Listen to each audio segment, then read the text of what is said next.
कभी कभी जिंदगी ऐसे मोड़ लाती है जहां रोशनी और अंधेरा आंखों से एकदम पास हो जाते हैं। उस मोड़ पर खड़ा होने वाला हर इंसान एक कहानी लेकर आता है। कुछ आवाजों में चुप्पी, कुछ आंखों में उम्मीद। आज की कहानी भी एक ऐसी ही खामोश लेकिन तेज असर छोड़ने वाली दास्तान है। एक अनकही कुर्बानी। पुलिस स्टेशन की दीवारों पर लगे पुराने फोटो धुंधले पड़ चुके थे। पुरानी तख्ती, पुराने केस के कटआउट।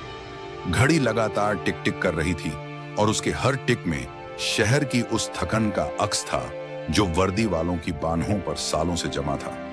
इंस्पेक्टर विक्रम फाइलों के ढेर के बीच बैठे हुए थे। उनके चेहरे पर थकावट थी, पर आंखों में कुछ अटूट करने की ठान थी, जैसे हर रात उन्होंने कोई छोटी सी लड़ाई जीती हो और अगली सुबह के लिए तैयार बैठा हो। विक्रम का अतीत आसान नहीं था। बचपन में उनका घर जब लुट गया था और तब से उन्होंने वादा किया था, जिस समाज ने उन्हें मुसीबत में देखा उसी समाज की रक्षा करना है। यह वादा उन्हें रातों में जगाए रखता था और सुबह होने पर फिर से काम पर बुलाता था।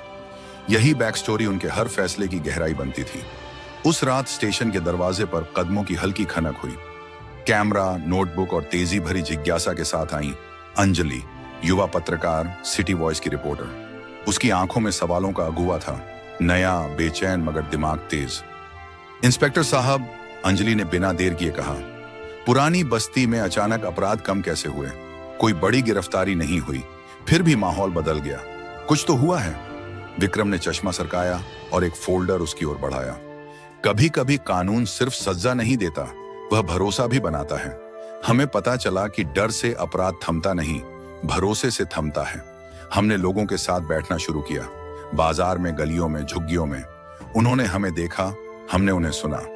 छोटे छोटे काम, बच्चों को टॉफी, बुजुर्गों की दवाइयां, खाली परिवारों की मदद, इन सब ने हमारी वर्दी के पीछे इंसान की पहचान दिलाई। अंजलि ने नोट किया और पूछा, लेकिन इससे गैंग वाले कैसे रुके? विक्रम ने गंभीरता से कहा, जब लोग हमें साथी समझते हैं, वो खुद हमारी आंखों में सच बोलने लगते हैं। छुपे हुए हथियार, गुप्त मीटिंग्स और उन लोगों के नाम जो रहस्य बनकर बैठे थे। हमने सिर्फ पकड़ा नहीं, रणनीति बदली, मोर्चे बदले। पुलिस ने कमांडो ऑपरेशन के साथ साथ कम्युनिटी आउटरीच की जुगत की। कहानी में अचानक कड़क आवाज आई, वॉकी टॉकी पर सूचना, 2 गैंग आमने सामने, हथियार लहर रहे हैं। इलाका पुरानी बस्ती। विक्रम ने बिना देरी किए कहा कि तंग गलियों में रात को एक जबरदस्त टकराव। धारदार रोशनी में बंदूकें चमक रही थीं। विक्रम की टीम ने न सिर्फ घेराबंदी की, बल्कि स्थानीय लोगों को सुरक्षित स्थानों पर निकाला। एक बच्चा अचानक भिड़ंत के बीच फंस गया। विक्रम ने अपनी टैक्टिकल वेस्ट की आस्तीन ऊपर करके दौड़ लगाया। बच्चे को अपनी बाहों में उठा लिया और सीने से लगाकर भगदड़ के दौरान बचाया। गोली की चोटें हवा में गूंज रही थी, पर विक्रम का चेहरा शांत और स्पष्ट था। कानून और मानवता के बीच की पतली रेखा को उन्होंने थाम रखा था। उन रातों में बूढ़े लोगों ने देखा कि पुलिस का हाथ सिर्फ हथकड़ी नहीं, सहारा भी दे सकता है। फिर एक और सूचना आई, हॉस्पिटल कॉल। एक युवक रवि पुल पर आत्महत्या करने जा रहा है। बहन नेहा की सर्जरी के पैसे नहीं हैं। विक्रम का चेहरा तल्ख हो गया। एक जान भी नहीं जाने देंगे, उन्होंने कहा और गाड़ी निकाल ली। पुल पर बारिश की बूंदों ने सड़क को चमकदार बना दिया था। रवि रेलिंग पर खड़ा, जैसे खुद भी नदी की तरह बह जाना चाहता था। उसकी आंखें सूख चुकी थीं और आवाज़ें कांप रही थीं। मेरी बहन मर रही है, पैसे नहीं हैं, उसने कहा। विक्रम बिना कोई नाटक किए निकट आए। उनकी आवाज में ताकत और करुणा दोनों थी। हमने नेहा की सर्जरी का इंतजाम किया है, यह तुम्हारा आखिरी फैसला नहीं हो सकता। अंजलि ने भी पास आकर कहा, रवि, अपनी जिंदगी नेहा के लिए बचाओ। मौत से कुछ नहीं मिलेगा, उम्मीद से सब मिलता है। विक्रम की टीम ने रवि को नजदीक से घेरा और धीरे धीरे उसे व्यवस्थित ढंग से नीचे उतारा। रवि का सिर झुक गया, पर कदम जमीन पर टिक गए। उम्मीद की एक डोरी फिर से जुड़ रही थी। अस्पताल का सफेद कॉरिडोर, ट्यूबलाइट की कठोर चमक और दबी सी सांसें। ऑपरेशन थिएटर से निकलते समय डॉक्टर ने हाथ उठाकर मुस्कुराहट दी। सर्जरी सफल। नेहा के चेहरे पर जब भाव आया तो रवि ने खुद को रोक नहीं पाया और फूट फूट कर रो दिया। उसने विक्रम का हाथ थामकर कहा, साहब, आपने हमें वापस जीवन दिया। विक्रम ने नर्म आवाज में कहा, यह वर्दी का काम है, रक्षा और सेवा, इसमें कोई एहसान नहीं।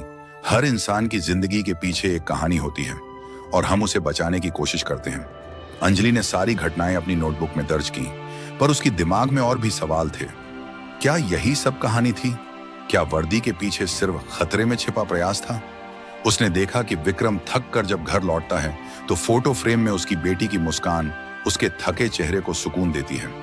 उसने देखा कि रातों में पुलिस के छोटे छोटे काम भी किस तरह समुदाय में असली बदलाव लाते हैं, कभी कानून की शक्ल में, कभी एक आशा की किरण बनकर।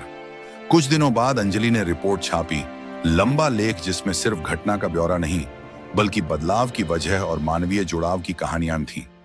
लोगों ने लिखा, लोगों ने पढ़ा और शायद सबसे ज्यादा उसने महसूस किया कि असली नायक सिर्फ कोई एक व्यक्ति नहीं था, बल्कि एक पूरी इकाई थी जो रोज नए चुनौतियों के साथ जूझती है। अंजलि की आवाज फिर से गूंजती है। आज मैंने जाना कि वर्दी के पीछे सिर्फ शर्ट और बैज नहीं होते, वहां जज्बात, जिम्मेदारी और अक्सर अनकही कुर्बानियां छिपी रहती हैं। ये वो लोग हैं जो बिना लाइमलाइट के हमारी रातें उज्जवल बनाते हैं। अगर आपको यह कहानी पसंद आई हो तो वीडियो को लाइक करें, शेयर करें और चैनल आर मिस्टिक स्टोरीज को सब्सक्राइब करें ताकि अगली दमदार कहानी सबसे पहले आप